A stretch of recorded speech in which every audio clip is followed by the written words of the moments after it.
அருட்பெருஞ்சோதி அருட்பெருஞ்சோதி தனிப்பெரும் கருணை அருட்பெருஞ்சோதி. எல்லா உயிர்களும் இன்புற்று வாழ்க, வள்ளல் மலரடி வாழ்க வாழ்க, கொல்லாவிரதம் குவளை எல்லாம் ஓங்குக, நல்லோர் நினைத்த நலம் பெறுக, நன்றி நினைத்த எல்லோரும் வாழ்க இசைந்து. உலக மக்களே, அறிவார்ந்த அன்பர்களே, ஆண்மைநேய ஒருமைப்பாடுடைய அன்பர்களே, வல்லப்பமான நமக்கு அருளிய திருவொற்பாவிலிருந்து 1ஆம் திருமுறையிலிருந்து 6ஆம் திருமுறை வரைக்கும் வல்லற்பமான இந்த பூலோகத்திற்கு வருவிக்க உற்று இறைவனுடைய திருவிளையாடல் எப்படியெல்லாம் நடந்தது என்பதை தான் விளக்கமாக பார்த்து கொண்டிருக்கிறோம். வல்லப்பமானவர்கள் இந்த பூலோகத்திற்கு 5/10/1823ஆம் ஆண்டு ஒரு தாயின் வழியாக அருட்பெருஞ்சோதி ஆண்டவரால் அருட்பெருஞ்சோதி ஆண்டவருடைய மகனாக இந்த பூலோகத்திற்கு வருவிக்க உற்றார். காரணம், சில முன்னுரைகள் சொல்ல வேண்டிய கடமை இருக்கிறது. அதற்கான காரணம் என்னவென்றால், ஏற்கனவே இந்த பிரபஞ்சத்தில் தோன்றிய 4 யுகங்களிலுமே கிரேத யுகம், திரேத யுகம், துவார யுகம், கலியுகம், இந்த 4 யுகங்களிலுமே தோன்றிய சமயங்களும் மார்க்கங்களும் மதங்களும் அழிந்து விட்டன. காரணம், ஒவ்வொரு யுகத்திற்கும் ஆயுள் காலம் உண்டு.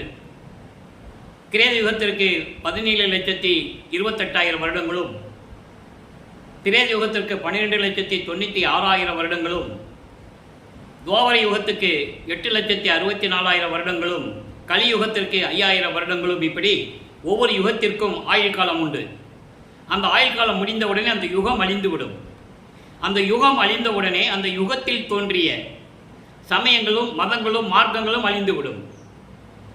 உதாரணமாக, கிரேத யுகத்திலே தோன்றிய கலங்க மார்க்கம், கிரேத யுகம் முடிந்தவுடனே அந்த கலங்க மார்க்கம் முடிந்துவிடும்.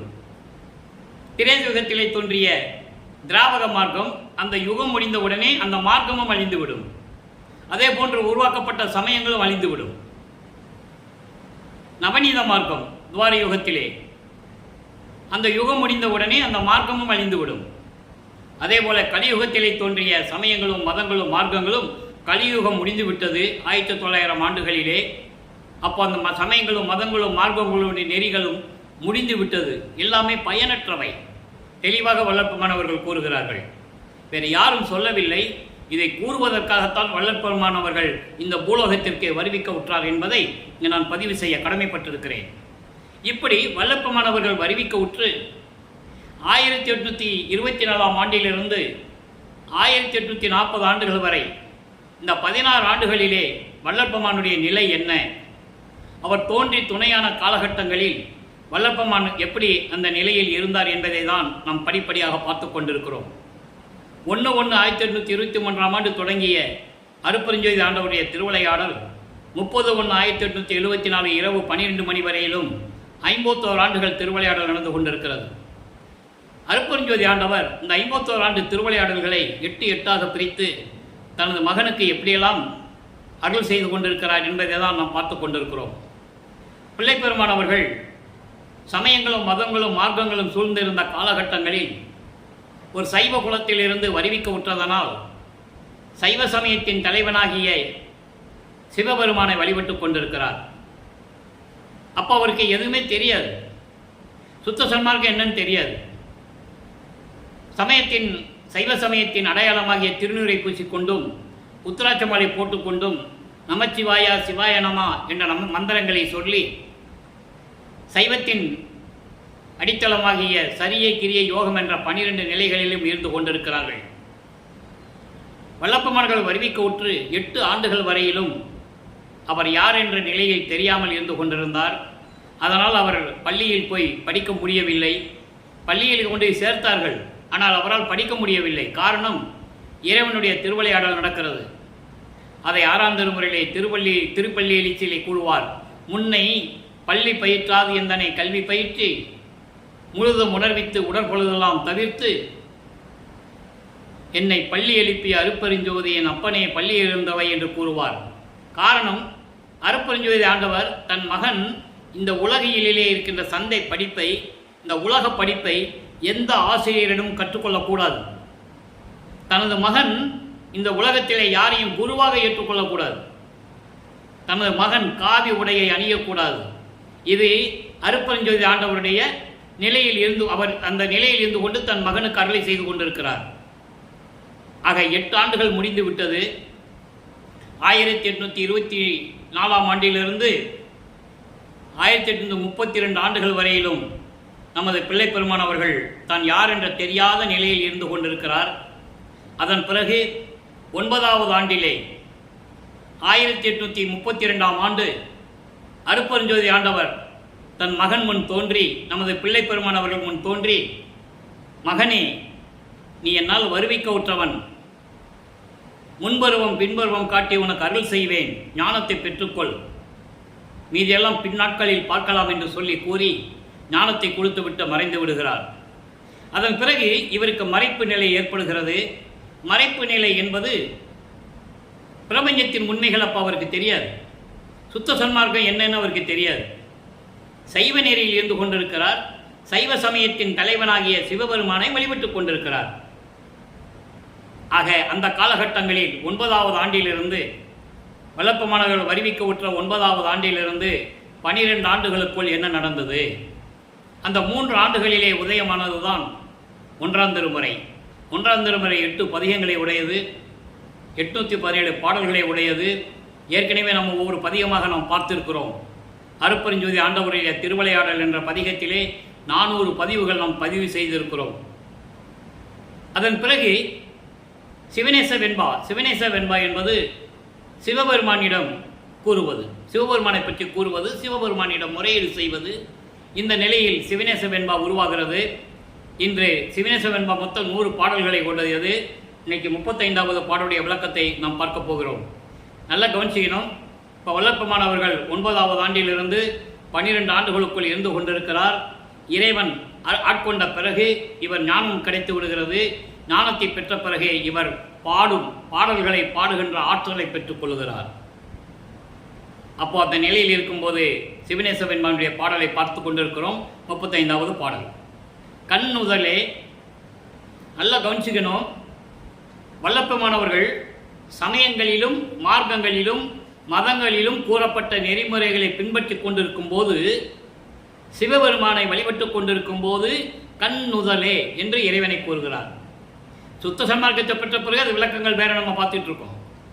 இப்போ அவருக்கு தெரியாது. ஏன்னா அருட்பெருஞ்சாண்டவர் தன் மகனை அங்கே இருக்க வைக்கிறார். இதில் தன் மகனை இருக்க வைத்து பின்னாலே இது தேவையில்லை, எல்லாம் பொய் என்று சொல்ல வேண்டும். ஏன்னா இதெல்லாம் அழிந்து போனது, மக்களுக்கு யாருக்கும் தெரியாது, யாரும் சொல்லலை. அதனால் மக்கள் இதை நம்பிக்கொண்டிருக்கிறார்கள் காலங்காலமாக. அது பாடலிலே கூறுவார். சாதியிலே, சமய நெறிகளிலே, மதங்களிலே, சாத்திர சண்டைகளிலே, கோத்திர சண்டையிலே, சாத்திர சங்கடங்களிலே ஆரியம் முதல் அபிமானித்து, எப்படி சொல்றார் பாருங்க, இப்படியெல்லாம் இருந்து கொண்டிருந்த மக்கள் அலைந்து அலைந்து மடிவது அழகலவே அப்படின்னு கூறுவார். அது சுத்த சன்மார்க்கத்தை பெற்ற பிறகு. இப்போ அவருக்கு அது ஒன்றும் தெரியாது. அதனால சிவபெருமானை வழிபட்டு கொண்டிருக்கிறார். கண்ணுதலே நின் தாள் கருதாரை நேசிக்க எண்ணுதலே செய்யேன், மற்ற எண்ணுவானேல் மண்ணுலகில் ஆமிடத்து நின் அடியாருக்கு ஆசை உரைத்து இல்லை என்பார் கோமிடத்தில் போவேன் புலர்ந்து. பாடல் கடினமாக இருந்தாலும் கூட விளக்கம் மிகவும் எளிமையாக இருக்கும். இறைவன் கொடுத்த விளக்கம். அதாவது நெற்றிக்கண் உடைய இறைவனே கண் நுதலே என்று சொல்லுகிறார். நெற்றிக்கண் உடைய இறைவனே, உன்னுடைய திருவடிகளை நினைக்காமல் விரும்பாமல் நான் இருந்து கொண்டிருக்கிறேன். நான் உன் திருவடிகளை பற்றியும் உன் அருளை பற்றியும் நான் நினைத்து கூட பார்ப்பதில்லை. அது தவிர அப்படி நான் நினைத்தாலும் கூட இந்த மண்ணுலகில் இருக்கின்ற உன் அடியார்களுக்கு சிவன் அடியார்களுக்கு ஆசை வார்த்தை காட்டி பொருள் தருகிறேன் என்று சொல்லி கொடுக்காமல் ஏமாற்றிக் கொண்டிருக்கிறார்களே, அவர்களிடம் போய் சேர்ந்து கொள்ளுவேன். எப்படி சொல்றார் பாருங்க. எச்சரிக்கை விடுகிறார் இறைவனிடம். அதாவது என்னை இந்த பூலோகத்துக்கு வருவிக்க செய்துவிட்டு தெருவில் விட்டு விட்டாய். நானும் உன் திருவடிகளை போற்றி புகழாமல் நான் இருந்து கொண்டிருக்கின்ற காலகட்டங்களில் என்னிடம் திருவிளையாடல் செய்து கொண்டிருக்கிறாய். இந்த மாதிரி செஞ்சுக்கிட்டு இருந்தேன்னு வச்சுக்கேன், உன் சிவனடியார்களை ஏமாத்துறாங்க பாருங்க, பொருள் ஆசை காட்டி அப்படி இல்லைன்னு சொல்லிட்டு ஏமாத்துறாங்களே, அவங்க கூட்டத்தில் போய் நான் சேர்ந்துக்குவேன். உன் அடியார் கூட்டத்தில் நான் சேரமாட்டேன். அப்புறம் ஏமாத்துறவங்க கூட்டத்தில் போய் நான் சேர்ந்துக்குவேன். விரைவில் வந்து எனக்கு அருள்வாயாக என்று சொல்லி இந்த பாடலை நமக்கு அருளியிருக்கிறார்கள். இது இந்த 3 ஆண்டுகள் நடக்குது. அதாவது 9வது ஆண்டிலிருந்து 12 ஆண்டுகளுக்குள். அதன் பிறகு இவருக்குள் ஒரு மாற்றம் ஏற்படுகிறது. மாற்றம் என்பது இறைவன் அவருடைய மனதை தூண்டி விடுகிறார். என் மகனை திருவொற்றியூருக்கு அழைத்து சொல் என்று மனதை தூண்டி விடுகிறார். அதன் பிறகு நமது பிள்ளை பெருமான் அவர்கள் 13வது ஆண்டிலே தாங்கள் தங்கியிருந்த அந்த இடத்திலிருந்து, அதாவது ஏழுகணர் பகுதியிலே வீராசாமி தெரு என்ற ஒரு தெருவில் இருந்து கொண்டிருக்கிறார்கள். அந்த இடத்துக்கு இப்போ பேர் வள்ளலார் நகர். நமது 13 ஆண்டுகள் நிறைந்த நமது பிள்ளை பெருமான் அவர்கள், பிள்ளை பெருமான் என்று நான் கூறுவது எதற்கென்றால், அருட்பெருஞ்சோதி ஆண்டவர் தன் மகனுக்கு செல்வப்பிள்ளை என்று பெயரிட்டவர். தன் மகனை செல்வப்பிள்ளை என்றுதான் அழைப்பார் அருட்பெருஞ்சோதி ஆண்டவர். அது பின்னாளில் கூறுவார், கொல்லை என இன்பம் கொடுத்தாய், நினது செல்வப்பிள்ளை என எற்கு பெயரிட்டாய், தெல்லமுதம் அளித்தாய், அதாவது சன்மார்க்க சங்கத்தை வைத்தாய் அப்படின்லாம் சொல்லுவார். அதனால தான் பிள்ளை பெருமான் என்று கூறுவதுண்டு, வள்ளற்பெருமான் என்றும் கூறுவதுண்டு. வள்ளற்பெருமான் என்பது திரு அருட்பிரகாச வள்ளலார் என்று மக்களால் அழைக்கப்பட்டவர். ஆக இப்படி இருக்கின்ற காலகட்டங்களில் நமது பிள்ளை பெருமான் அவர்கள் கால் வலிக்க, அவர் குழந்தை இறைவனுடைய மகன். அவர் நமது குழந்தை இறைவன் தான் யார் என்று தெரியாத நிலையில் இறைவனுடைய மகன் என்ற ஒரு நிலை மட்டும் அவருக்கு தெரியும். அந்த காலகட்டங்களில் திருவொற்றியூர் செல்லுகிறார். அங்கே 2ஆம் திருமுறை உருவாகிறது. 113 பதியங்கள், 1207 பாடல்கள். இதுவரையிலும் 33 பதியங்களுடைய விளக்கங்களை பார்த்திருக்கிறோம். போய் மனம் உருகி வேண்டுவார், திருமுல்லை வயலுக்கு போவார், அதுக்கப்புறம் திருவள்ளித்தாயத்துக்கு போவார். எங்கேயும் அருள் வாங்க முடியவில்லை. அந்த நிலையில் நெஞ்சோடு நேருதல் என்ற பதிகத்திலிருந்து பாடல்களை பார்த்து கொண்டிருக்கிறோம். இன்று 3வது பாடல். நெஞ்சோடு நேருதல் என்பது மனதிடம் சொல்லுவது. சமயங்களிலே சார்ந்திருக்கும் போது மனதிடம் எப்படி சொல்லுகிறார், மனம் கேட்கிற கேள்விகளுக்கு எப்படி பதில் சொல்லுகிறார். அதே நேரத்தில் சுத்த சன்மார்க்கத்தை பெற்ற பிறகு நெஞ்சோடு கிளத்தல் என்ற பதிகத்திலே எப்படி கூறுகிறார் என்ற விளக்கத்தை நாம் பார்த்து கொண்டிருக்கிறோம்.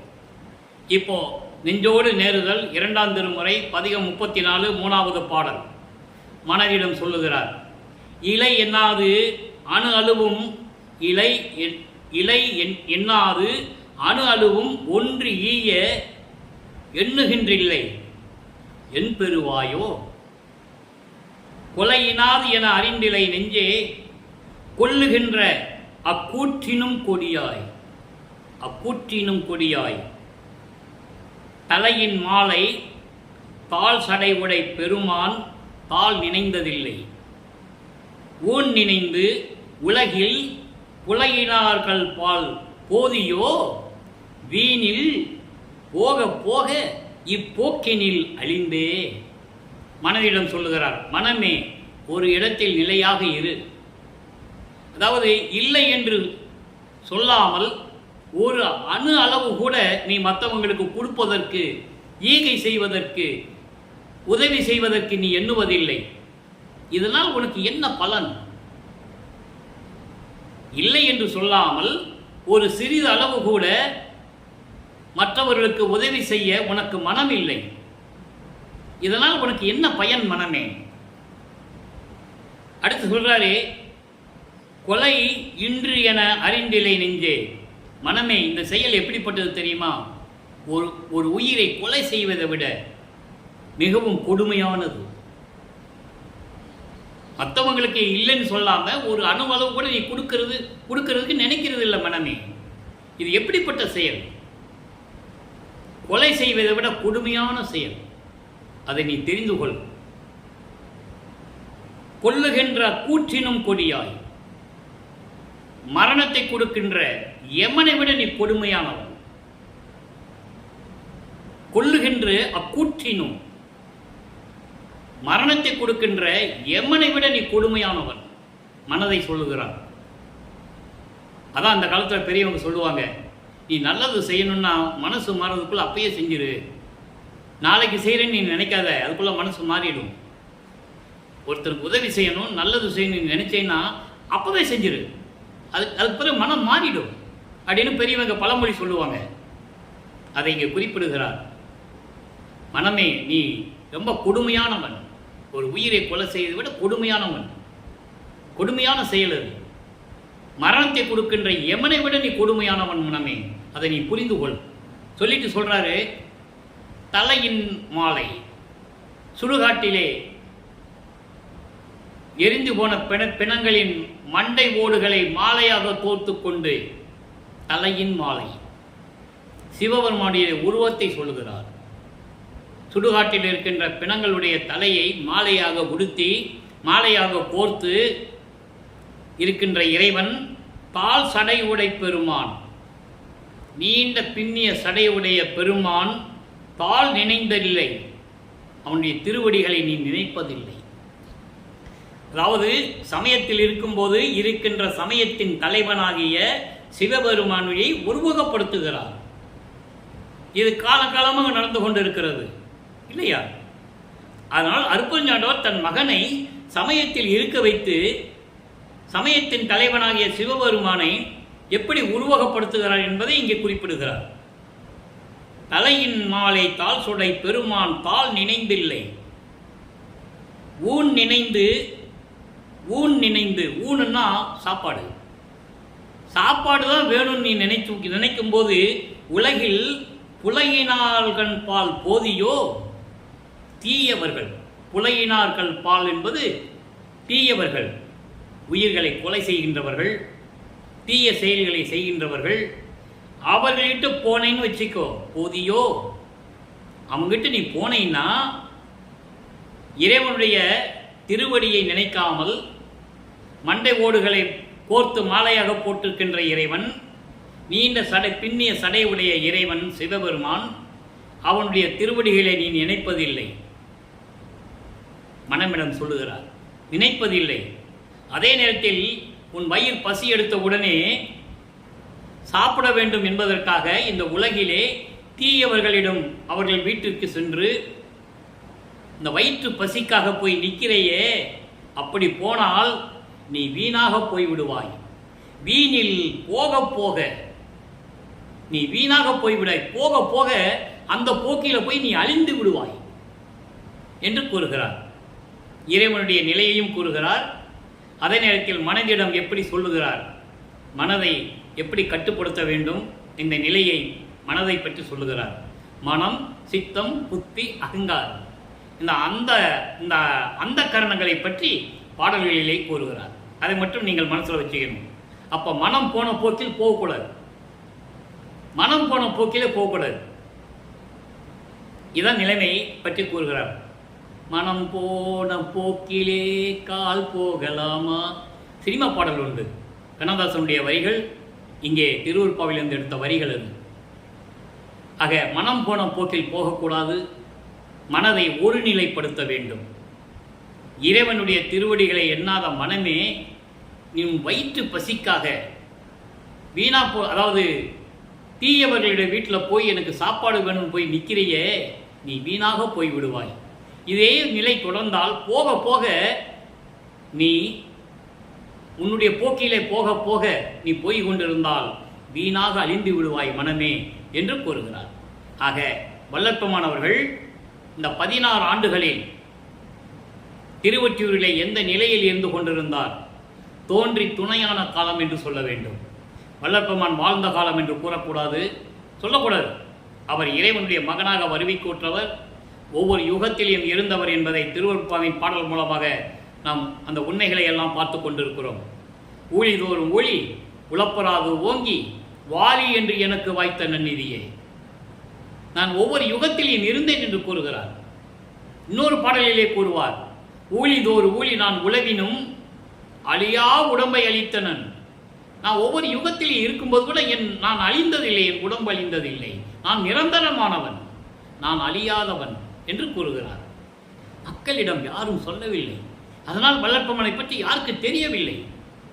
வல்லப்பமனர்கள் வறுமைக்கு உற்று 203 ஆண்டுகளாகியும் அவர் அருப்பஞ்சோதி ஆண்டவராகி கிட்டத்தட்ட 152 ஆண்டுகள் முடிந்துவிட்டது. இந்த நிலையிலும் கூட பேசுகின்றவர்கள் வல்லற்பமனுடைய நிலையை மக்களிடம் யாரும் கூறவில்லை என்பதுதான் வேதனையான விஷயம். சரி, இதெல்லாம் பேசணும்னா நம்ம பேசிக்கிட்டே இருக்கலாம். அப்போது இந்த 16 ஆண்டுகள் வரைக்கும் சென்னையிலே நமது பிள்ளை பெருமான் அவர்கள், நமது குழந்தை இறைவன் அந்த ஆண்டுகளிலே தோன்றி துணையான இருந்த காலகட்டங்களில் அவருடைய நிலை இதுவாக இருந்தது. அப்போ இறைவன் அருட்பெருஞ்சாண்டவர் 2 நிலைகளை முடித்து விட்டார். 51 ஆண்டுகளை 8 பிரிக்கிறார். இப்போ 2வது எட்டில் வல்லற்பெருமான் இருக்கும்போது அவருடைய நிலையை பார்த்துட்டோம். இதன் பிறகு வல்லற்பெருமான் அவர்கள் 33வது ஆண்டிலே, வருவிக்க உற்று 33வது ஆண்டிலே தன் தந்தையிடம் சுத்த சன்மார்க்கத்தை பெறுவதற்காக சுத்த சிவஞான வழிக்கு சென்று அங்கே சுத்த சன்மார்க்கத்தை பெற்ற பிறகு, சாகா கல்வியை கற்றுக்கொண்ட பிறகு பூலோகத்திற்கு திரும்பி வருகிறார். கருங்கூலிலே 9 ஆண்டுகள் இருக்கிறார். அதன் பிறகு தர்மசாலையை நிறுவி வடலூரிலே 3 ஆண்டுகள் இருக்கிறார்கள். அதன் பிறகு சித்தி வளாகத்திலே இருக்கும்போது சன்மார்க்க கொடி கட்டியது, ஞானசரியை விளக்கத்தை கொடுத்தது. எல்லா விளக்கங்களையும் நாம் பார்த்து விட்டோம். இப்போது இந்த மனதோடு சொல்கிறார்கள, 16வது ஆண்டில் எப்படி மனதிடம் சொல்லுகிறார், எப்படி விளக்கம் கொடுக்கிறார் என்பதை சுத்த சன்மார்க்கத்தை பெற்ற பிறகு 6ஆம் திருமுறையிலே அந்த விளக்கத்தையும் தர வேண்டும். ஏனென்றால் மக்களுக்கு புரிய வேண்டும்.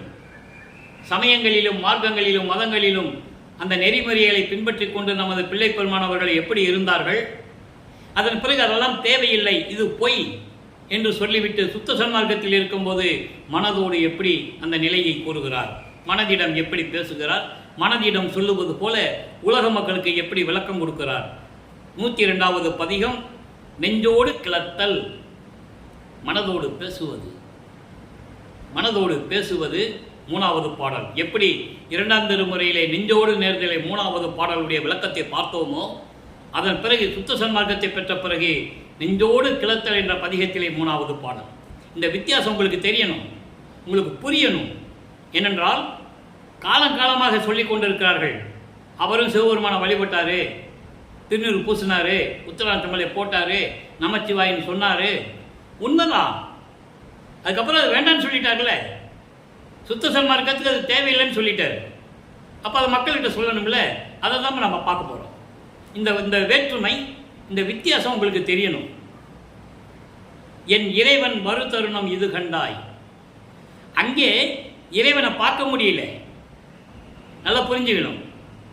இங்கே இறைவனை பார்த்து இறைவன் வருகிறார் என்று சொல்லுகிறார். என் இறைவன் மறு தருணம் இது கண்டாய். யார்கிட்ட சொல்றாரு? மனதிடம் சொல்லுகிறார். மனமே, இப்போது இறைவன் வருகின்ற நேரம் வந்துவிட்டது, நான் சொல்லுவதை நன்றாக கவனி. மனதிடம் சொல்லுகிறார். இதற்கு ஓர் எட்டுணையும் ஐயமில்லை. எட்டுணையும் என்பது எழுத்துணையும். எழுத்துணையும் என்றால் எல் அளவு கூட, சிறிது அளவு கூட இதில் சந்தேகம் இல்லை. இறைவன் வருகின்ற நேரம் வந்து விட்டது. மனமே, நல்லா நான் சொல்றதை கேளு. இதற்கு சிறிதளவு கூட நீ சந்தேகப்பட வேண்டாம், ஐயமில்லை. என்னுள் இருந்து, நல்லா கவனிக்கணும், என்னுள் இருந்து எனக்கே தன் அருள் தெல்லாமுதம் அளிக்கும் தலைவன் மொழி இதுதான். இந்த எனக்கென்ற வார்த்தை, எனக்கே, அற்புதமான ஒரு வார்த்தை. அது திருவருட்பாலை அடிக்கடி வரும். எனக்கே, எனக்கே என்பது எனக்கு மட்டும், இந்த பிரபஞ்சத்தில் யாருக்கும் கிடையாது, எனக்கு மட்டும் என்றது பொருள். அதுக்கு என்னுள் இருந்து, என் உள்ளத்தில் இருந்து எனக்கே தெல்லமுதம் அளித்து தலைவன் இருக்கிறானே, அவன் சொன்ன வார்த்தை இது. நான் உரைக்கும் வார்த்தை நாயகன் வார்த்தை என்று கூறுவார். அதுதான் இங்கே சொல்றாரு. மனதிடம் சொல்கிறார், மனமே, நான் சொல்லுவதை நல்லா கேளு. இறைவன் வருகின்ற நேரம் வந்து விட்டது. இதில் நீ எந்த விதமான சந்தேகப்பட வேண்டாம். ஏன்னா என் உள்ளத்தில் இருந்து எனக்கு மட்டும் சொல்லியிருக்காரு, ரகசியமாக எனக்கு மட்டும் சொல்லியிருக்காரு, யாருக்கும் தெரியாது. என்ன சொன்னாரு? தெல்லாமுதம் அளிக்கும் தலைவன் மொழி இதுதான். எனக்கு அமுதம் கொடுக்கின்ற தலைவன் இருக்கிறானே, சுத்த சன்மார்க்கத்தை கொடுக்கின்ற தலைவன், சுத்த சன்மார்க்கத்தின் தலைவன். சமயத்தின் தலைவன் சிவபெருமான், வைஷ்ணவ சமயத்தின் தலைவன் திருமால், கௌபார தலத்தின் தலைவன் முருகன், காணாபத்தியத்தினுடைய தலைவன் விநாயகன், சௌரம் சமயத்தின் தலைவன் இந்திரன், சாகதம் சமயத்தின் தலைவி அம்மை. அம்மையில் நிறைய பேர் இருக்குல்ல, அதான் நான் பொதுவாக அம்மைன்னு சொல்லிடுறது. காஞ்சி காமாட்சி, மதுரை மீனாட்சி, சமயபுரம் மாரியம்மா எல்லாம் அதில் தான் வரும். ஆக அவங்களுக்கு அந்த தலைவர் பதவி உண்டு. ஆனால் சுத்த சன்மார்க்கத்தின் தலைவன் யார்? ஆதியும் அந்தமில்லாமல் தோன்றிய இறைவன், சுயமாக தோன்றிய இறைவன், சாதியும் மதமும் சமயமும் இல்லாத இறைவன். சாதியும் மதமும் சமயமும் பொய்யென ஆதியில் உரைத்த இறைவன் அருட்பெருஞ்சோதி. ஆனால் மக்களிடம் யாரும் சொல்லவில்லை, மண்மூடி மறைத்து விட்டார்கள் என்று கூறுவார். ஒரு பெட்டியில் போட்டு பூட்டிட்டாங்க, அந்த பூட்டை திறக்கிறதுல நான் வந்திருக்கேன்னு சொல்லுவார். அந்த பூட்டை எப்படி திறக்கிறது? சுத்த சன்மார்க்கம் என்கின்ற சாவியை வச்சு தான் திறக்க முடியும். அது எப்படி? ஜீவகாரணிய ஒழுக்கத்தை வச்சு தான் திறக்க முடியும்.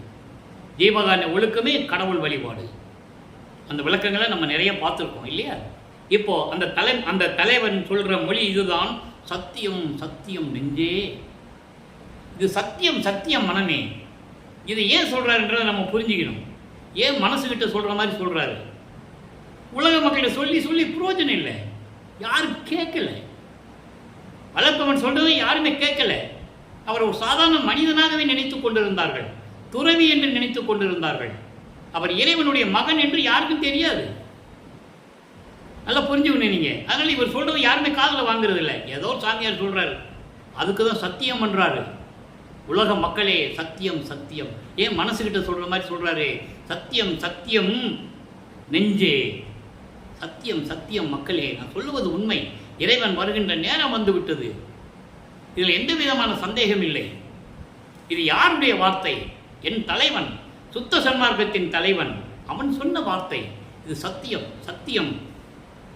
சற்றும் மயக்கம் அடையே மனமே, நீ மயக்கம் அடையாதே, விரக்தியில் இருக்காதேன்னு சொல்றார். உலக மக்களே, ஏதோ நான் சொல்றதை வச்சு நீங்க மயக்கம் அடைந்து விரக்தியில் இருக்க வேண்டாம். இது உண்மை, சத்தியம் சத்தியம் சொல்லிட்டு சொல்றாரு, மண் உலத்து உயிர்களெல்லாம் கழித்து வியந்திடவே. மண்ணுலத்து உயிர்களெல்லாம் என்பது இந்த பூலோகத்தில் இறைவனால் படைக்கப்பட்ட உயிரினங்கள். 84 லட்சம் வகை யோனி உயிரினங்கள் என்று சொல்லுவார். எல்லா உயிர்களும் மகிழ்ந்து வியக்கும்படி வகுத்து உரைத்து தெரித்திடுக. வரிசைப்படுத்தி அப்படின்னு என்ன அர்த்தம்? ஒவ்வொரு உயிரினங்களுக்கும் வரிசைப்படுத்தி எல்லா உயிரினங்களுக்கும் சொல்லணும். எல்லா உயிரினங்களும் சந்தோஷமா இருக்கணும். எல்லா உயிர்களும் இன்புற்று வாழ்க. அதனால நீ வரிசைப்படுத்தி, இறைவன் வருவதை வரிசைப்படுத்தி எல்லா உயிர்களுக்கும் நீ சொல்லிடு, உரைத்திடுக, தெரித்திடுக, விளக்கி சொல்லிடு. வரும் நாள் உன் வசத்தால் உண்ணி உரைத்திட முடியாது. அப்புறம் சொல்லிக்கலாம் நீ நினைச்சேன்னு வச்சுக்க, சொல்ல முடியாது. ஏன்? மனசு மாறிடும், நீ மாறிடுவ. நீ ஒரு குரங்கு, மனம் ஒரு குரங்கு என்று சொல்லுவார். தாவி தாவி குரங்கு தாவி தாவி போகிற மாதிரி நீ தாவி போய்கிட்டே இருப்ப. அதனால் இப்போ நினைக்கிறீல்ல, பின்னால் சொல்லிக்கலான்னு நீ நினைக்கக்கூடாது. இப்போ சொல்லிடு. மறுநாள் உன் வசத்தால் உண்ணி உரைத்திட முடியாது. உன்கிட்ட மனசு இருக்காது, உன் வசம் இருக்காது, நீ ஒரு வசத்தில் இருக்க மாட்டேன். அதனால் இப்பவே சொல்லிடு. ஆதலினால் இன்றே உரைத்திடல் உபகாரம். அதனால இப்பவே சொல்லிடு, அதுதான் ரொம்ப உதவியா இருக்கு. உபகாரம் என்பது உதவி. ஒரு இடத்துல சொல்லுவார், யாரை சொல்லும்போது, அதாவது பூலோகத்தில் வரிவிக்க விட்டார் அல்லவா, அவங்கள பற்றி சொல்லும்போது ராமையா பிள்ளை அவர்களும் சின்னையம்மை அவர்களும் வாழ்ந்த காலகட்டங்களில் அவர்களுடைய இல்லற வாழ்க்கையில் சைவகுலத்தில் அருட்பெருஞ்சோதி ஆண்டவர் தன் மகனை இவங்க இல்லற வாழ்க்கையில் வரிவிக்க செய்தார் இல்லையா? அப்போ அந்த தந்தையை எப்படி கூறுவார் ராமலிய பிள்ளை அவர்களே? உபகாரத்தால் பெற்ற தந்தை என்று கூறுவார். எனக்கு உதவி செய்தாங்க, அவ்வளவுதான். உபகாரத்தால் பெற்ற தாய் யாரு? சின்னம்மையார் அவர்கள். அவர்கள் பெற்றுக் கொடுக்க வேண்டியது அவர்களுடைய கடமை. உதவி செய்தார்கள், நான் இறைவனுடைய மகன் என்று கூறுவார். அப்போ மனமே, நீ நாளைக்கு சொல்லலாம் நீ நினைச்சேன்னு வச்சுக்கேன், அதுக்குள்ளே நீ மனசு மாறிடுவே. உன் வசம் நீ இருக்க மாட்டேன், எனக்கு தெரியும். அதனால் இன்றே உரைத்திடுதல் உபகாரம். அதனால் நீ இன்னைக்கே சொல்லிட்டேன்னு வச்சுக்கேன், அதுதான் உதவியாக இருக்கும். நாளைக்குன்னா நீ மறந்துடுவ, சொல்ல மாட்ட, உன் மனசு ஒரு நிலையில் இருக்காது. இன்னைக்கே சொல்லிடு. உணர்ந்திடுக விரைந்தே, இதை உணர்ந்து உடனே சொல்லிடு. ஆக இதனுடைய மைய கருத்து, மல்லற்பமானவர்கள் இந்த பூலோகத்திற்கு வருவிக்க உற்று 16 ஆண்டுகள் வரையிலும் அந்த பருவத்திலே தோன்றி துணையாக இருந்த காலகட்டங்களில் அவர் மனதிடம் எப்படி சொன்னார்?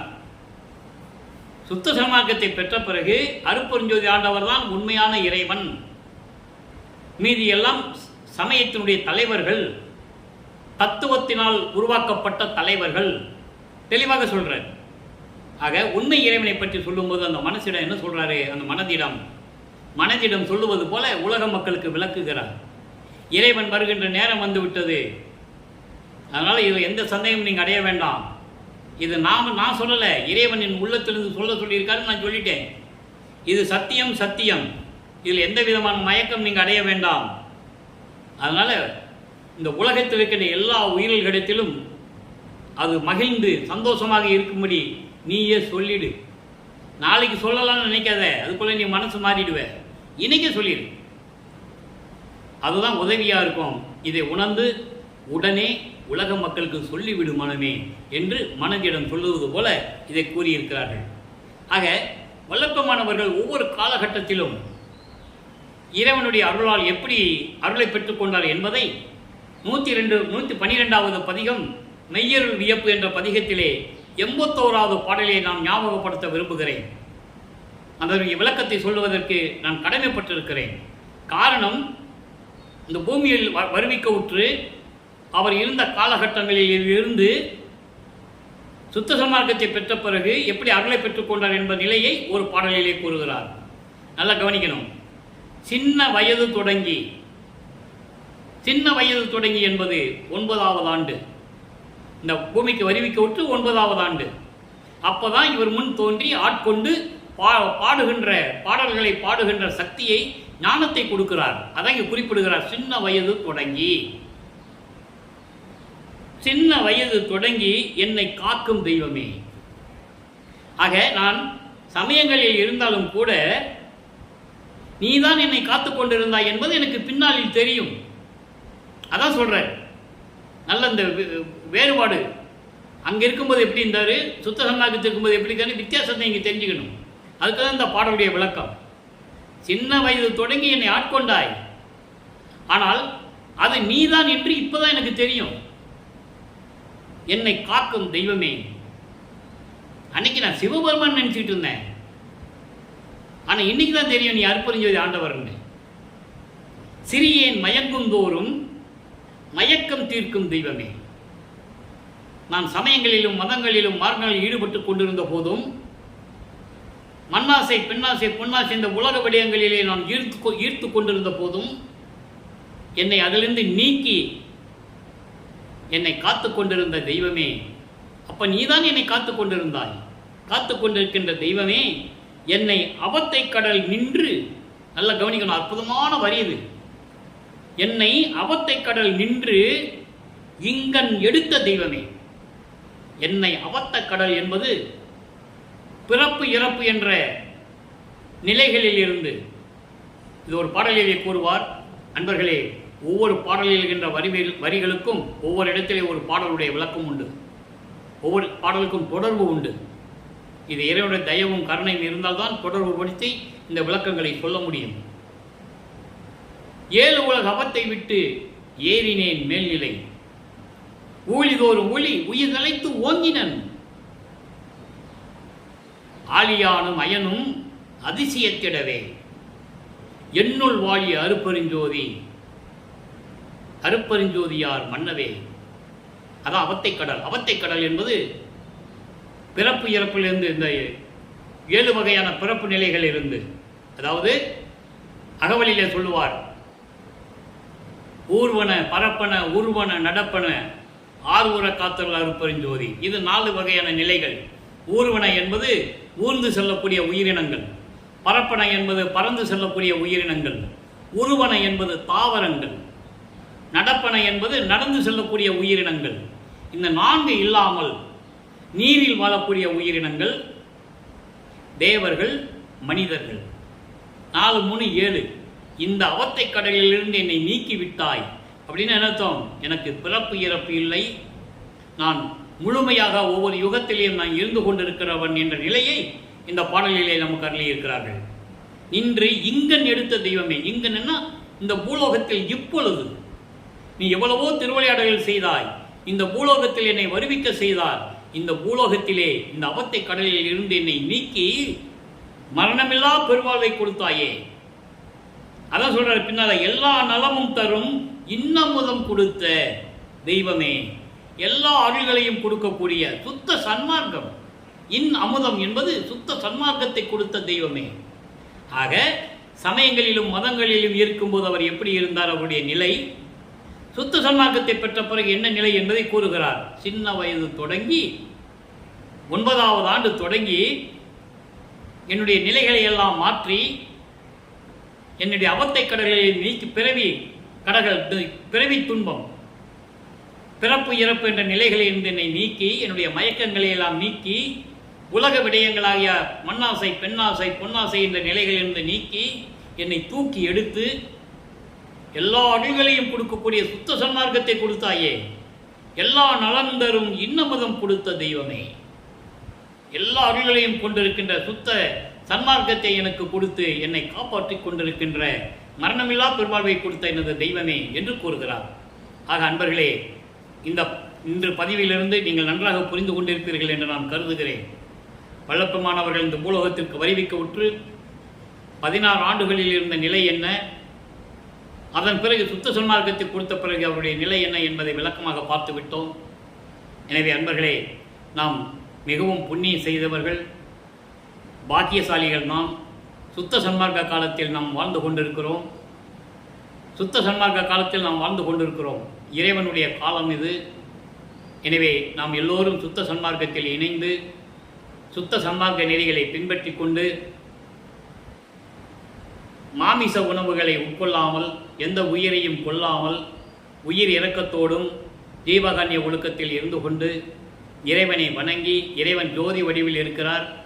எனவே ஜோதி வடிவில் இருக்கின்ற அருப்பெருஞ்சோதி ஆண்டவரை வணங்கி, அருப்பெருஞ்சோதி அருப்பெருஞ்சோதி தனிப்பெருங்கருணை அருப்பெருஞ்சோதி என்ற மகாமந்திரத்தை சொல்லி இறைவனிடமிருந்து எல்லா அருள்களையும் செல்வங்களையும் நீங்கள் பெற்றுக்கொண்டு இந்த வையகத்தில் நீங்கள் வாழ்வாங்கு வாழ வேண்டும், நோயற்ற வாழ்வில் நீங்கள் வாழ வேண்டும், மரணமில்லா பெருவாழ்வில் நீங்கள் வாழ வேண்டும் என்று இறைவனுடைய தயவோடையும் கருணையோடையும் இறைவனுடைய அன்பையும் அருளையும் பெற்றவன் என்ற உரிமையில் இந்த வள்ளலார் ஊழியன் இதையெல்லாம் கூறி உங்களிடமிருந்து விடைபெறுகிறேன்.